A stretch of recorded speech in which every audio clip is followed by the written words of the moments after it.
तो किसान साथियों, आपको अब तक तो पता चल ही गया होगा कि महाराष्ट्र सरकार ने जो है 1 रुपये की फसल बीमा योजना बंद करवा दिया है।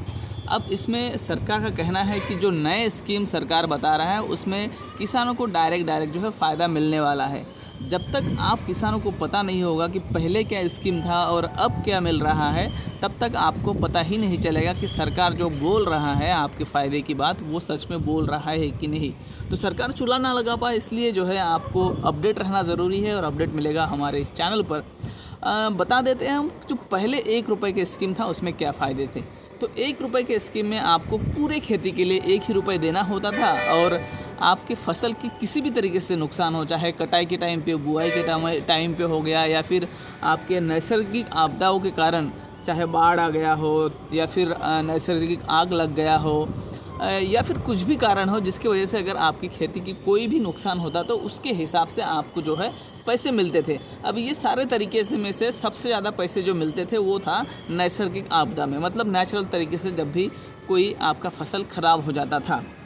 तो सरकार इस तरीके से 5 तरीके से जो है आपको बीमा का जो पैसे है देते थे आपको हेल्प करने के लिए। अब सरकार का कहना है कि इनमें से सिर्फ एक ही चीज़ का आपको पैसे मिलने वाला है, वो है जब आपकी फसल पक जाएगा और आप जब कटाई करने जाते हो, ऐसे समय पर अगर आपका कोई नुकसान हुआ हो तो आपको भरपाई मिलने वाला है। मतलब सरकार सीधा सीधा कहना चाह रहा है कि आपको हम जो कम पैसे आपको मिलते थे अनुदान के रूप में बीमा में, वही पैसे देने वाले हैं। बाकी जो बड़े बड़े चीज़ें थी जहाँ से आपको पैसे ज़्यादा मिलते थे वो हम लोग एक्सक्लूड, मतलब बाहर निकाल रहे हैं। और अभी आपको 1 रुपये में बीमा नहीं मिलेगा। आपकी जितनी खेती है, अगर आपने पहले बीमा कराया होंगे तो आपको पता होगा खेती के हिसाब से सरकार एक निर्धारित करता है, उस हिसाब से आपको पैसे भरने पड़ेंगे। मतलब आपको सरकार को पैसे देने भी ज़्यादा है और मिलेगा कम।